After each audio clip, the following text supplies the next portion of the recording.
Welcome to Grade 10 Economics class. In today's class we are going to discuss chapter number 2, which is sectors of the Indian economy, and today's session will be session number 9. So in this session we are going to discuss how to protect workers in the unorganized sector. तो unorganized में क्योंकि वहाँ पे कोई भी उनके पास कोई organized कोई भी चीज़ नहीं रहती है, इफ़ जो जॉब्स हैं उनका भी जो परमानेंसी है वो नहीं, उनके पास कभी भी जो एम्प्लॉयर हैं दे कैन से कि कोई उनके पास जॉब नहीं है, सीजनल जॉब्स होते हैं, तो किस तरीके से प्रोटेक्ट कर सकते हैं वर्कर्स को अनऑर्गेनाइज सेक्टर में, ये हम लोग डिस्कस करेंगे इस सेशन में. The organise sector offers jobs that are the most sought after, but the employment opportunities in the organise sector have been expanding very slowly. तो जो ऑर्गेनाइज सेक्टर है उसमें जो जॉब ऑफ़र किए जाते हैं वो बहुत अच्छे जो जॉब्स होते हैं वो सारे जॉब्स उसमें ऑफ़र किए जाते हैं. जो एम्प्लॉयमेंट अपॉर्चुनिटीज़ हैं पर जो ऑर्गेनाइज सेक्टर में वो एक्सपेंड बहुत ही स्लोली कर रहे हैं, बहुत ही धीरे धीरे वो जो ग्रोथ है उसका वहाँ जॉब्स का ऑर्गेनाइज सेक्टर में वो बहुत धीरे धीरे ग्रोथ हो रही है. It is also common to find many organized sector enterprises in the unorganized sector. They adopt such strategies to evade taxes and refuse to follow laws that protect laborers. तो ये भी बहुत कॉमन है कि आप ऑर्गेनाइज सेक्टर में you can find unorganise जो sector है वो आप फाइंड करें the way they are manage. तो ऑर्गेनाइज सेक्टर में भी you can find some sectors जहाँ पे वो अनऑर्गेनाइज तरीके से हैं, एंड वो जो स्ट्रैटेजीज जो अडॉप्ट करते हैं that is to evade taxes कि उनको टैक्स ना पे करने पड़े, एंड ऑल्सो वो जो लॉज हैं जो रूल्स हैं जो हम लोगों ने अर्ली सेशन में बात करी थी कि ऑर्गेनाइज सेक्टर में they have to abide by all those rules, वो रूल्स नहीं अबाइड करते हैं, and that is one of the problem कि ये ऑर्गेनाइज सेक्टर में भी होता है. A large number of workers are forced to enter the unorganized sector jobs which pay a very low salary. They are often exploited and not paid a fair wage. तो एक जो बहुत ही large number of जो workers हैं उनको they are force to go into unorganise sector because जिस तरीके से हम लोगों ने अर्लियर बात करी कि ऑर्गेनाइज सेक्टर में the jobs that are there वो बहुत ही स्लोली एक्सपेंड कर रहे हैं, एंड उसकी वजह से people have to go to unorganise sector. वहाँ पे job then they have to find there और दे डू देयर ओन जो शॉप्स हैं, छोटी छोटी चीज़ें हैं वो करते हैं वो.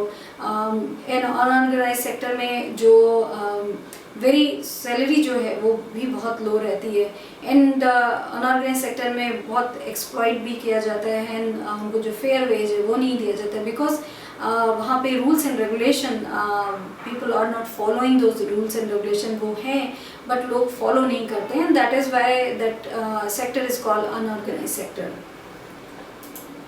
Their earnings are low and not regular. These jobs are not secure and have no other benefits.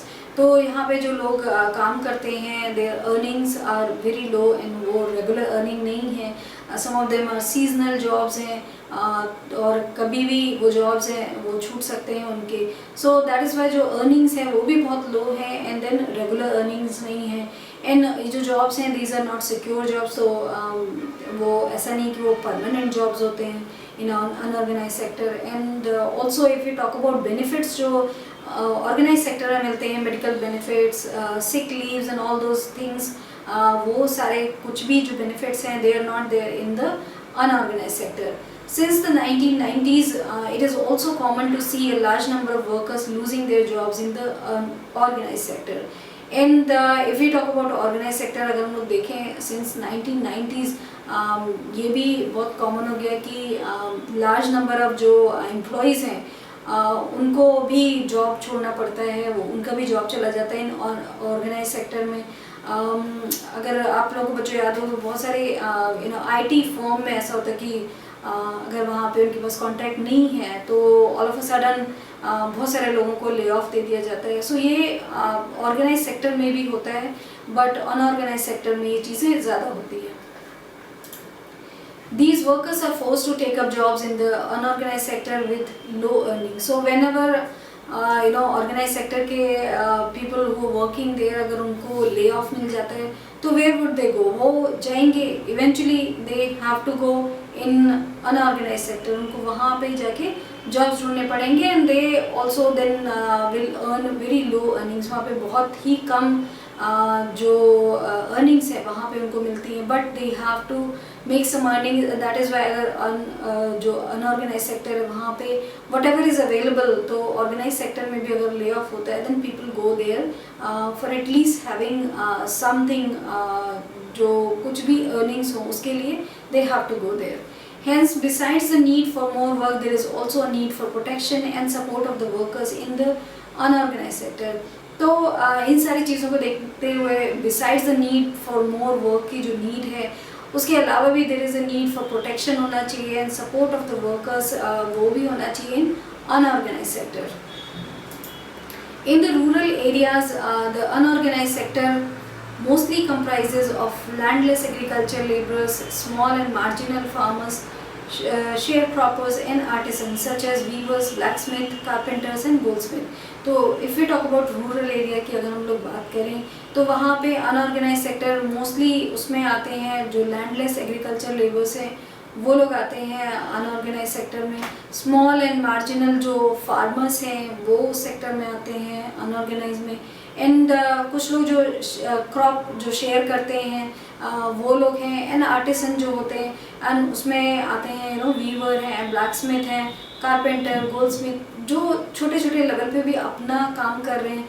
They all come in unorganised sector. If अगर आप लोग बच्चों गए हों कभी रूरल एरिया में तो आप लोगों ने देखा होगा छोटी छोटी शॉप्स रहते हैं एंड देयर मे बी लोग अपने घर के बाहर ही they have open the shops and वहाँ पे दे हैव जनरल स्टोर खोल लेते हैं या फिर ब्लैकस्मिथ हैं, कारपेंटर हैं। तो there are small small shops and these are all और unorganized sector है जहाँ पे ये लोग they are trying to earn some living. Nearly 80% of the rural household in India are in small and marginal farmer category. तो nearly जो 80% of rural household है अगर हम लोग वहाँ की बात करें तो इंडिया में वो small and marginal farmers की कैटेगरी में आते हैं, तो वो होते हैं almost 80%. These farmers need to be supported through adequate facility for timely delivery of seeds, agricultural inputs, credit, storage facility and marketing outlets. So all these farmers जो nearly 80% of farmers हैं, जो small and marginal farmers हैं, they need support. उनको support की ज़रूरत होती है because they are not making big money. तो they are already hand to mouth and they need all those support from the government and everybody from the banks and everybody they need the support because उनको delivery of seeds and agricultural input, credit इन सब की ज़रूरत होती है and they need it from time to time कि उनको ये सब चीज़ें somebody should help them out with all these things. In the urban areas, unorganized sector comprises mainly of workers in small-scale industry, casual workers in construction, trade and transport, etc. And those who work as street vendors, head load workers, garment makers and rag pickers. And अगर हम लोग urban area की बात करें तो वहाँ के unorganized sector में आते हैं मेनली वो वर्कर्स जो स्मॉल स्केल इंडस्ट्री है जिनकी या फिर कैजुअल वर्कर्स हैं कंस्ट्रक्शन में एंड ट्रेड एंड ट्रांसपोर्ट में हैं या फिर वो लोग जो अगर आप लोगों ने देखा स्ट्रीट वेंडर्स बहुत सारे होते हैं। अगर आप मार्केट में भी जाए तो यू विल सी कि बहुत सारे लोग क्लोथ्स दे आर सेलिंग और something to eat they sell और सन ग्लासेस। ऑल दीज जो वेंडर्स आपको दिखते हैं वहाँ पे स्ट्रीट वेंडर्स जो हैं दे आर ऑल जो हैं वो अनऑर्गेनाइज सेक्टर के होते हैं। एंड आप लोगों ने देखा हो जो लोग सामान अपने सर पे रख के लेके जाते हैं जिनको हेड लोड वेंडर्स बोलेंगे, ये वर्कर्स जो हैं गारमेंट मेकर्स हैं, रैक पिकर्स हैं, दे ऑल अगर हम लोग देखें तो अर्बन एरियाज़ में ये सारे जो लोग हैं जो ये सारे काम करते हैं they come in unorganised sector. Small scale industry also needs government support for procuring raw material and marketing of output. The casual workers in both rural and urban areas need to be protected. तो small scale industry में उनको भी they also need government support, raw material के लिए उनको ज़रूरत होती है and also marketing जब वो when they have made their whatever product they are making उसकी marketing के लिए they need उसकी selling के लिए they need the government support because they don't have the infrastructure for that. उनके पास वो infrastructure नहीं है, उनके पास वो फैसिलिटी नहीं है कि even if they make the goods they can market it, उसके लिए उनके पास फैसिलिटीज़ नहीं है। जो कैजुअल वर्कर हैं in both rural and urban areas में, दोनों में, दे ऑल्सो नीड प्रोटेक्शन, उनको भी प्रोटेक्शन की ज़रूरत होती है। Majority of workers from scheduled caste, tribes and backward communities find themselves in the unorganized sector. तो majority of workers जो होते हैं who come from scheduled caste, tribes जो हैं and also backward communities जो हैं, वो mostly they are in the unorganized sector. तो वो जो ये सारे street vendors and all those things small scale industry में काम करते हैं, they are mostly working in those sectors, वहाँ पे वो लोग ज़्यादा काम करते हैं। Besides getting the irregular and low paid work, these workers also face social discrimination.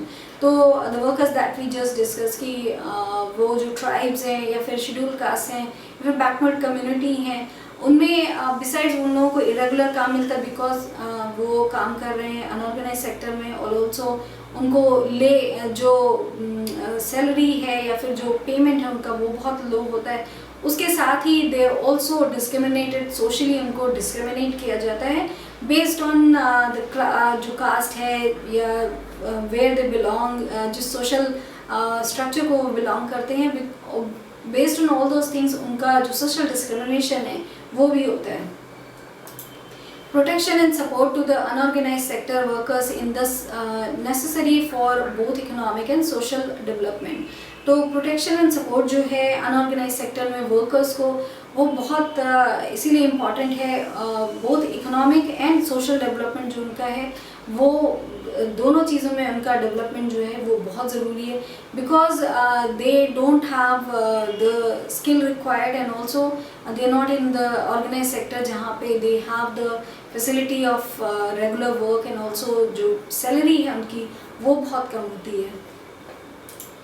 So in this session we have discussed about जो organized sector है and the unorganized sector, वहाँ पे unorganized sector की क्या क्या problems है and how जो rural area and urban area है वहाँ पे what sectors come under जो unorganized sector है and क्या क्या लोग काम करते हैं जो आता है unorganized sector में। So this is all that we have discussed in this session. Thank you.